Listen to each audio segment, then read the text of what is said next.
సరే ఇప్పుడు ఎందుకంటే మనము ఆపరేషన్ సింధూర్‌ని దృష్టిలో పెట్టుకున్నా కానీ, ఓకే. పాకిస్తాన్‌లో ఒకప్పుడు వాళ్ళు ఛాలెంజ్ చేశారు ఆ టైంలో. ఓకే. ఎట్లాగైనా సరే మేము ఇండియాని స్మాష్ చేస్తాము అని కూడా సవాల్ విసరడం కూడా జరిగింది. ఎందుకంటే ప్రజలకు కూడా చాలా అనుమానాలొస్తున్నాయి ఈ ఫ్లైట్ ప్రమాదం మీద. మరి అదే కోణంలో ఆలోచిస్తే నిజంగా వాళ్ళు ప్రమాదాన్ని తలపెట్టే విషయంలో కూడా ఫ్లైట్‌ని బ్లాస్ట్ చేయడం అంటే ఇలాంటి ప్రమాదానికి గురయ్యేలాగా చేసే కుట్ర కోణాలు కూడా ఎలా ఉంటాయంటారు? దీని పట్ల వీళ్ళు అంటే సిబ్బంది కూడా ఎలాంటి చర్యలు చేసుండాల్సుంటే బావుండేదంటారు?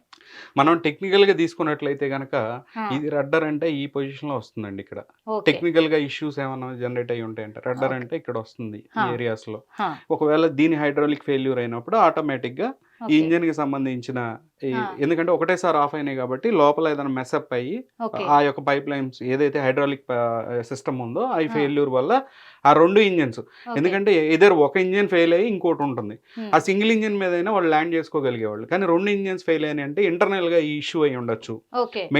మెయింటెనెన్స్ పార్ట్ వచ్చేసరికి చాలా పూర్ కండిషన్‌లో ఉండి ఉండొచ్చు ఈ ఎయిర్ క్రాఫ్ట్ అనేది ఆ! క్లియర్‌గా అర్థమవుతుంది. కానీ మళ్ళీ మనం వెనక్కెళ్ళి చూసినట్లయితే గనక మెయింటెనెన్స్‌గా చూడాల్సిన మెయింటెనెన్స్ వీళ్ళు చూడాలి.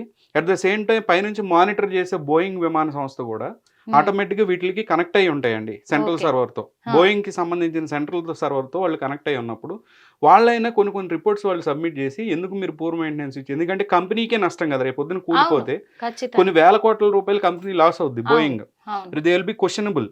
సో, సేఫ్టీ, సెక్యూరిటీ విషయంలో వాళ్ళని క్వెషన్ చేస్తది ప్రపంచం. హ్మ్. అందుకని వాళ్ళు కూడా ఇది టేక్ కేర్ చేయలేదు. ఎందుకు హ్మ్. చేయలేదంటే, బోయింగ్‌కి సంబంధించిన ఈ ఆపరేషన్స్ అన్నీ చూస్తుంది ఈ టర్కిష్ సంస్థ. ఓకే. సో, 100% అక్కడే ఏదో ప్రాబ్లమ్ అంటే ఏదైనా ఇష్యూ జరిగుండొచ్చు. హ్మ్. వాళ్ళే కావాలని జెప్పి ఇది పక్కదోవ పట్టించుండొచ్చు. రెండోదేంటంటే చెక్ లిస్ట్ ఉంటుంది. ఒక ఓకే. విమానం టేక్ ఆఫ్ అవ్వాలంటే గనక స్టార్టింగ్ నుంచి ఎండింగ్ వరకు ఆ! మొత్తం గూడా చెక్ చేసుకుంటారు. పైలట్ గూడా కొన్ని కొన్ని సెక్యూరిటీ మాన్యువల్ ప్రకారం ఓకే. అవన్నీ ప్రోటోకాల్ అనేది ఫాలో అవుతారు. ఫాలో అవుతారు. ఆ! ఆ! ఫాలో అయిన తర్వాత వితిన్ 30 సెకన్లంటే భూమి మీద ఉన్నట్టే.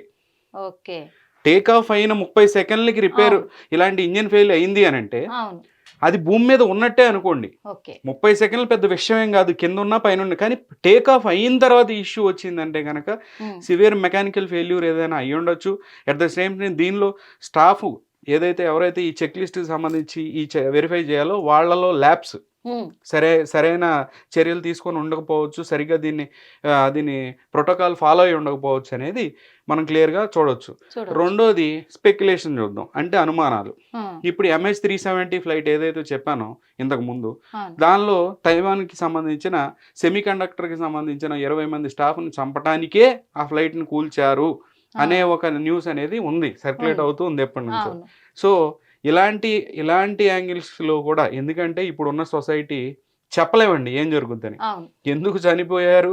అసలు ఎందుకంటే ఎన్నో అనుమానాలు గాబట్టి.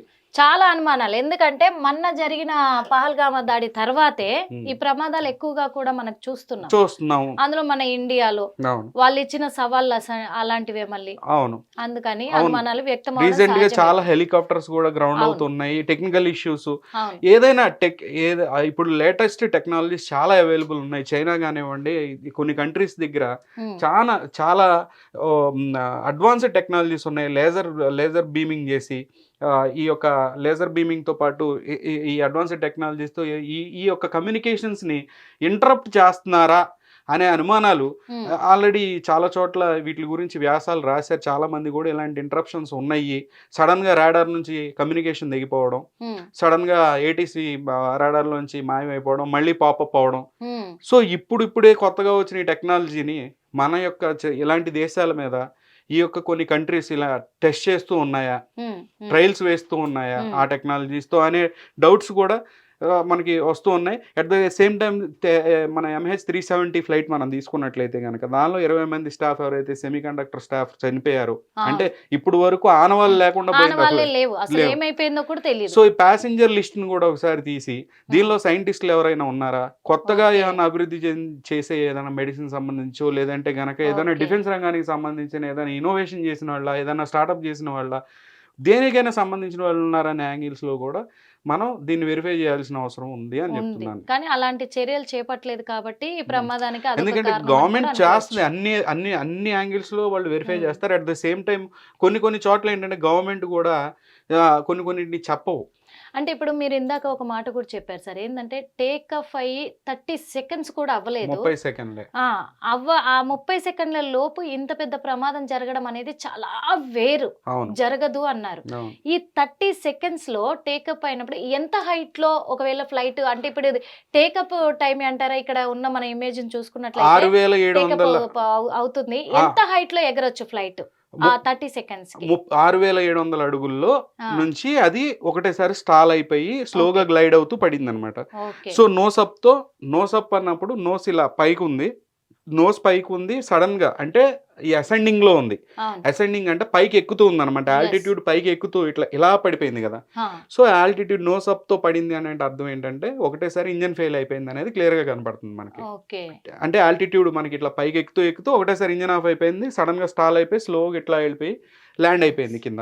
ఎందుకు అడిగాను ఈ క్వశ్చన్ అంటే కూడా ఎగ్జాక్ట్లీ మెడికల్ కాలేజ్ హాస్టల్ పైనే అది పడడము అనేది కొంచెం అనుమానాలకు అది దారితీస్తుంది అది సార్. ప్రాబ్లం ఏం లేదండి, ఎందుకంటే అది దాని వేలోనే పడింది అది. ఎందుకంటే రన్వే నుంచి టేక్ ఆఫ్ అయింది, అసెండింగ్ లో ఉంది, ఉమ్. ఇంకా అక్కడ మెడికల్ కాలేజ్ ఉన్నా ఇంకోటి ఉన్నా అక్కడ ల్యాండ్ ఏదున్నా అవ్వాల్సింది. ఇంకా దాంట్లో అంతే. ఎటువంటి డౌట్ లేదు. లేదు. దానిలో ఎటువంటి ఓకే. డౌట్స్ ఎక్కడ అరైజ్ అవుతుంది అంటే వై ఎయిర్ ఆ. ఇండియా.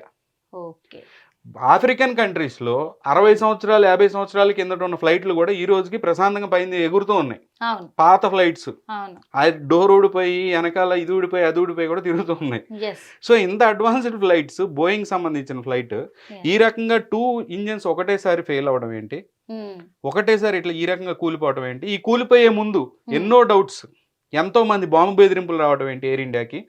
అదే టైంలో జూడియోకి సంబంధించిన వాళ్ళ క్లోతింగ్ షోరూమ్ల మీద కొంతమంది కావాలని చెప్పి దీనిలో కొనొద్దు అని చెప్పి, అంటే టాటాకి సంబంధించిన సంస్థల మీద కొన్ని రకాల ఈ యొక్క ప్రాపగండా నడపటం ఏంటి, ఇక ఏది చేతగాలేదని చెప్పేసి దీన్ని ఏమన్నా అంటే ఇచ్చేసారా? ఇప్పుడు ఇక్కడ ఇంకొక విషయం కూడా అనుకోవచ్చా సార్, ఏమనంటే ఇప్పుడు ఫిజికల్ గా ఫేస్ టు ఫేస్ పోరాడలేక ఇలా సింపుల్ ట్రిక్స్ యూజ్ చేస్తున్నారని కూడా మరి అనుకోవచ్చు. అంతే కదా, దీనిలో ఏమని ప్రూవ్ చేస్తారు? ఏ చిన్న ఆ. మెకానికల్ ఫెయిల్యూర్ ఉందనుకోండి, ఎగ్జాంపుల్ దీనిలో ఏదో నట్టో బోల్టో పోయింది ఎగ్జాంపుల్, దానివల్ల అయినా కూడా ఎవరని ప్రూవ్ చేస్తారు?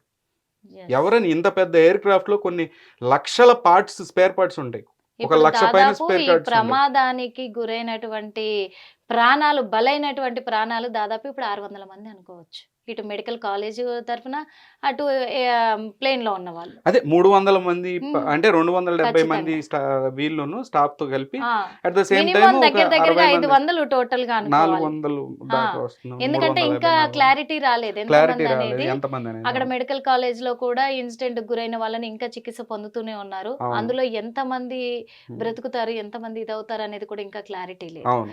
అందుకు మినిమం 500 ప్రాణాలను బలి తీసుకున్నారంటే తీసుకున్నాం. చిన్న సింపుల్ ట్రిక్స్ వీళ్ళు యూజ్ చేస్తున్నారు అనుకోవచ్చు. అదే ఎక్కువ నేను అనుకునేది ఏంటంటే ఇప్పుడున్న లేటెస్ట్ టెక్నాలజీతో చైనా లాంటి కొన్ని కంట్రీస్, Yes. వాళ్ళకున్న యాక్సెసిబుల్ కంట్రీస్లో, పాకిస్తాన్లో కానివ్వండి, బంగ్లాదేశ్ కానివ్వండి, ఇవన్నీ ఏంటంటే మన ఎయిర్పోర్ట్స్కి దగ్గరగా ఉంటాయి కొన్ని చోట్ల. Hmm. ఈ కంట్రీస్ కొంచెం ఒక 500-600 కిలోమీటర్ల రేంజ్లో వాళ్ళ ఇంటర్నేషనల్ వాటర్స్ నుంచి కానీ ఏవైనా ఇటువంటి టెక్నాలజీని ఏమన్నా ట్రై చేసి చూస్తున్నారా? ఎందుకంటే ఒక యాక్సిడెంట్ అంటే ఇప్పుడు ఇందాక నేను రిపోర్ట్ చూపించాను, వరల్డ్ Yes. రిపోర్ట్ ఎలా ఉంటుందంటే అవును. 10 లక్షల ట్రిప్పులు వేస్తే Hmm. ఒక నెంబర్ ఆఫ్ ప్లేన్స్, Hmm. కొన్ని వందల ప్లేన్స్ కలిపి ఒక 10 లక్షల సార్లు ట్రిప్ వేస్తే ఒక యాక్సిడెంట్కి ఛాన్స్ ఉంది. అవును. అది ఇంతకుముందు హాఫ్ యాక్సిడెంటే, Hmm. కానీ 1 యాక్సిడెంట్కి 10 లక్షల సార్లు అయితే ఒక 1% ఛాన్స్ ఉన్నప్పుడు ఇక్కడ డౌట్స్ ఏంటనంటే ఫస్ట్ బెదిరింపులు రావడం, ఇవన్నీ జరగడం, వీటి మీద ప్రాపగెండా చేయడం, మళ్ళీ ఎయిర్ ఇండియా టార్గెట్ అవ్వడం, Hmm. అది కూడా అహ్మదాబాద్లో కూలిపోవడం, అవును. ఇన్ని Yes. డౌట్స్ అన్నీ వచ్చినాయి కాబట్టి ఈ యాంగిల్స్లో మనం ట్రైల్ చేయాల్సిన అవసరం ఉంది ఎందుకంటే అంటున్నాను. ఇప్పుడు ఎయిర్ ఇండియా ఫ్లైట్ అనేది అది ఎలా కూలింది, ఎలా కుప్పకూలిపోయింది, ఎక్కడ దూసుకొచ్చింది అనే వీడియో కూడా ఉంది కదా సార్ మనకి. ఆ అవును. వీడియో కూడా ఒక్కసారి ఎక్స్ప్లెయిన్ చేయండి సార్ Yeah. మనకోసం. సో మీరు ఇక్కడ చూడండి, ఇది అసెండింగ్ లో ఉండి ఒకటేసారి ఇక్కడ డిసెండ్ అవుద్ది. ఇక్కడ చూడండి, ఇది అసెండింగ్ లో ఉంది, నో స్టాప్ ఉంది. నో స్టాప్ అంటే పైకి చూపిస్తానే కిందకి దిగిపోతుంది. అవును. ఇట్లా ఓకే, ఇలా కింద వచ్చింది. ఇలా నో స్టాప్ లో ఉండి ఇలా ఫాల్ అవుతుంది. చూడండి ఎమ్మటే మీరు ఇక్కడ చూసినట్లయితే ఆ, ఇక్కడ చూడండి, ఆ, ఫ్లైట్ టేక్ ఆఫ్ పొజిషన్ లో ఉంది, టేక్ ఆఫ్ అవుతూ ఉంది, ఓకే. అవును. అసెండ్ లో ఉంది. ఆ, ల్యాండింగ్ గేర్ కొంచెం సేపట్లో ఆ, ఇది క్లోజ్ అవుతుంది అనమాట, ల్యాండింగ్ గేర్. ఓకే. కాకపోతే ఒకటేసారిగా ఉమ్, ఒకటేసారిగా నో స్టాప్ అంటే ఇలా ఉంది. ఇలా ఇది అవును. పైకి చూపిస్తూ అవును. ఒకటేసారి డౌన్ అనేది ఈ 2 ఇంజిన్స్ ఫెయిల్యూర్ అయింది. ఓకే. అంటే ఇలా ఈ ఈ ఈ భాగము ఇలా పైకి అయ్యి ఇక్కడ డౌన్ అయినప్పుడు ఈ అసెండ్ 2 లో ఫెయిల్ ఉండంగా అవుతాయి. ఆల్టిట్యూడ్ ఫెయిల్ అయింది అని అంటే కంపల్సరీ ఈ 2 ఇంజిన్స్ ఫెయిల్ అయినాయి అనేది క్లియర్ గా అర్థమవుతుంది. ఓకే. సో ఇక్కడ ఈ రడ్డర్ ఇష్యూస్ అయి ఉండొచ్చు, లేదంటే ఈ ఇంజిన్స్ లో ఉన్న ఏదైనా కంప్లైంట్స్ కానీ అయి ఉండొచ్చు, ఓకే. ఎనీథింగ్. ఉమ్, కాకపోతే యాజ్ పర్ వరల్డ్ లో ఉన్న రిపోర్ట్స్ ప్రకారం ఏంటంటే ఇట్లా డ్యూయల్ ఇంజిన్ అవంతటికి అవే ఫెయిల్ అవడం అనేది చాలా rare of the rarest case అంటున్నారు. అది. సో మనం ఏం ప్రూవ్ చేద్దాం అనుకుంటున్నాం అంటే ఇక్కడ ఇది ఏం జరిగింది అనేది డీజీసీఏ కానీ వీళ్ళు ఇన్వెస్టిగేషన్స్ ఇంటర్నేషనల్ బోయింగ్ వాళ్ళు కానీ ఇన్వెస్టిగేషన్ అనేది వాళ్ళు చేస్తారు, వాళ్ళు చెప్తారు. అవును. బట్ మన యాంగిల్లో మనం ఆలోచిస్తుంది ఏంటంటే ఉమ్, అసలు rare of the rarest cases. మళ్ళీ మన వెనక్కి వచ్చి అది అహ్మదాబాద్లో ఉమ్, పిఎం ఓన్ స్టేట్లో అది. అది ఆల్రెడీ దీని మీద సంవత్సరం నుంచి బాంబు బెదిరింపులు వస్తూ ఉమ్, సంవత్సరం నుంచి ఈ యొక్క సంస్థని అటాక్ చేస్తూ ఉమ్, ఈ యొక్క సంస్థని ఈ రకంగా చేస్తూ ఒక పక్కన టర్కీ వాళ్ళు, అవును. టర్కీతో మనం ఇప్పుడు శత్రుదేశం అయిన టర్కీ అవును. దీని మెయింటెనెన్స్ మధ్యలో Yes. ఉన్నారు అని చెప్పి తెలుస్తూ ఇన్ని రకాలుగా ఉన్న ఈ ఫ్లైట్ కూలిపోవటం అనేది వింతగా ఉంది అని నా అది అభిప్రాయం. ఎందుకంటే ఈ అనుమానాలు వ్యక్తం అవడానికి కారణం కూడా పక్కాగా ఇక్కడ తెలిసిపోతుంది ప్లాన్ అని తెలిసిపోతుంది. చెప్పేసి కూడా అర్థమవుతుంది అవును. అనుకోవచ్చు. సో వాస్తవం. ఈ యాంగిల్లో కాకపోతే ఇక్కడ ఇంకొక చిన్న డౌట్ సార్, ఎందుకంటే ఈ ప్రమాదం జరిగినప్పటి నుంచే ఇప్పటి వరకు చూసుకుంటే ఫ్లైట్ల గురించే 3 ఇన్సిడెంట్లు మళ్ళీ వచ్చాయి ఈ రోజు కూడా. ముంబై ఫ్లైట్ కూడా 3 అవర్స్ కనిపించకుండా గాల్లోనే ఉండిపోయి 3 అవర్స్ తర్వాత మళ్ళీ ల్యాండ్ అయింది. ఊపిరి పీల్చుకున్నారు జనాలు అని కూడా చెప్పుకోవచ్చు సో అక్కడ సో సిబ్బంది. అదే సమ్వేర్ ఎక్కడో సంహవ్ ఏదో కమ్యూనికేషన్ ని ఎవరో ఇంటరప్ట్ చేస్తున్నారు. చేస్తున్నారనేది పక్కాగా కమ్యూనికేషన్ తెలుస్తుంది. నాట్ ఎందుకంటే ఓన్లీ ఇప్పుడు ఎయిర్లైన్స్ చూసుకుంటే బ్రేకింగ్ న్యూస్ కూడా అమెరికా ఫ్లైట్ అలాగే అయ్యింది. ఇప్పుడు ముంబై ఫ్లైట్, ఇక్కడ ఎయిర్ ఇండియా ఫ్లైట్ ఒకటి. ఈ 2 రోజులలోనే 3 ఫ్లైట్లు ప్రమాదానికి గురవ్వబోయాయి అంటే ఒకటి ఆల్రెడీ అయిపోయింది. మనం చూడొచ్చు మేడం. ఇప్పుడు కొన్ని యుద్ధాలు అనేవి టీవీ ముందు Yes. మనుషులు కనపడేలా చేస్తారు, కొన్ని ఆ. యుద్ధాలు మనుషులు కనపడకుండా కనిపించకుండా జరుగుతాయి. చేస్తారు. ఆ యుద్ధాల్లో భాగమే ఇవి అని కూడా ఇది అనుకోవచ్చు మనం. అంటే ఫ్లైట్ల మీద టార్గెట్ పెట్టారు అవును. అనే ఇప్పుడు విధంగా కూడా ఇది- చైనాకి వాళ్ళకున్న టెక్నాలజీతో వాళ్ళు ఏం చేస్తారు, Yes. ఇలా వేరే కంట్రీలో చేస్తారు. మనం చేయొచ్చేమో, Yes. లేదంటే అమెరికా నా దగ్గర కూడా ఈ టెక్నాలజీ ఉందని ప్రూవ్ చేయడానికి చైనీస్ ఎయిర్లైన్స్ ఏదన్నా అక్కడ డౌన్ చేయొచ్చు. డౌన్ చేయండి. వాటికి వీళ్ళు ప్రూఫ్ చూపించుకోరు, వాళ్ళు ప్రూఫ్ చూపించుకోరు, కానీ Yes. కనపడకుండా ఇలాంటి యుద్ధాలు జరిగే ఛాన్స్ కూడా ఉంది. అంటే ఇప్పుడు గాల్లో ఉన్న ఫ్లైట్ కమ్యూనికేషన్ కూడా కనుక్కోలేనంత, అంటే ఆ టెక్నికల్ గా కనుక్కోలేనంత కదా. కూడా కనిపించకుండా పోయే ఎలాంటి సిచ్యువేషన్ లో అదే వస్తుందంటారు? ఎంతో పవర్ఫుల్ రాడార్స్ ఉంటాయి వీటిలో. ఒక చోట అంటే కమ్యూనికేషన్ ఇష్యూ ఒక చోట వచ్చిందండి అనుకోవచ్చు, కానీ ఈ రీసెంట్ గా చాలా ఫ్లైట్స్, Yes. హెలికాప్టర్స్ కూడా, అవును. ఫ్లైట్సే కాకుండా హెలికాప్టర్స్ Helicopters కూడా అవును. ఇలాంటి ఇష్యూసే ఫేస్ చేస్తున్నాయి. ఈ Hmm. కమ్యూనికేషన్ ఇష్యూస్ ఎందుకు వస్తున్నాయి అంటే someone is interrupting the communication between the aircraft and ATC. ఈ మధ్యలో ఉన్న కమ్యూనికేషన్ ఎవరో డిస్టర్బ్ చేస్తున్నారు. ఏదో కంట్రీ రాడార్స్ తో, పవర్ఫుల్ రాడార్స్ తో somewhere they are trying to అది మెస్ అప్ విత్ ఏదో థింగ్స్ అనేది క్లియర్ ప్లానింగ్ అయితే జరుగుతుంది. జరుగుతుంది. ఎందుకంటే ఒకటంటే అనుకోవచ్చు, ఇలా మల్టిపుల్ ఇన్సిడెంట్స్ మల్టిపుల్ రీసెంట్ గా. చూస్తున్నాము. Yeah. ఈ 2 days లో కూడా 3 ఇన్సిడెంట్స్ అంటే ఇంకా అది సో ఆ ఛాన్సెస్ అనుమానించాల్సిన రూల్ అవుట్ అవసరం అయితే చేయలేము ఉంది. మనం. ఏంటంటే పక్కాగా ఇవి జరిగినాయి అని చెప్పట్లేదు, కాకపోతే ఉండొచ్చు, మన అయి స్టడీ ఈ రకంగా చేసినప్పుడు Hmm. దానికి బలమైన ఆధారాలు కూడా ఉన్నాయి. ఇలా జరుగుతుంది, ఇలా ఛాన్సెస్ ఉన్నాయి అని చెప్పి మనకి నెట్లో జర్నల్స్ ఉన్నాయి. Yes. ప్రతిసారి మెకానికల్ ఫెయిల్యూరే కాదు, ఇప్పుడున్న అడ్వాన్స్డ్ టెక్నాలజీ, దీనిలో వాడే అలాయిస్, దీనిలో వాడే ఈ ఎయిర్ క్రాఫ్ట్ లో వాడే మెటీరియల్ కానివ్వండి, ఒక్కొక్క ఫ్లైట్ కొన్ని 100 కోట్లు ఉంటుంది. Yes. దీనికి వాడే అల్యూమినియం కానివ్వండి, దీనికి వాడే రోల్స్ రాయిస్ కానివ్వండి, పర్టికులర్ ఇంజిన్స్ కానివ్వండి, వాటిలో ప్రొఫెల్లర్స్ కానివ్వండి, ఆ ప్రొఫెల్లర్కి వాడే బ్లేడ్స్ కానివ్వండి, చాలా మైక్రో లెవెల్లో, మైక్రోస్కోపిక్ లెవెల్లో ఆ వెల్డింగ్స్ కానివ్వండి, అన్ని చాలా పర్టికులర్గా చెక్ చేసి ఆ ఎయిర్ క్రాఫ్ట్ని తీసుకొని వస్తారు. అవును. సో ఇంత సడన్గా ఈ రకంగా ఫెయిల్యూర్స్ అవుతున్నాయి అంటే సమ్వేర్ సమ్హౌ ఈ యొక్క కమ్యూనికేషన్ ఇష్యూస్ అనేవి ఉన్నాయి అనేది నేను నమ్ముతున్నారు. Hmm. కానీ నిజం చెప్పాలంటే, ఎందుకంటే ఈ ఒక ప్లేన్ బ్లాస్ట్ అవ్వడం అనేది ఇంతమందిని బలి తీసుకుంది. అదైతే చాలా బాధాకరం అని కూడా చెప్పుకోవచ్చు. కానీ దీని వెనకాల చూసాం కదా, మరి ఎంత క్లియర్ గా ఎక్స్ప్లెయిన్ చేశారు, ఎంత వేరుగా జరుగుతాయి ఇవన్నీ రేర్ కేసెస్. అంటే అసలు ఇలాంటి ప్రమాదం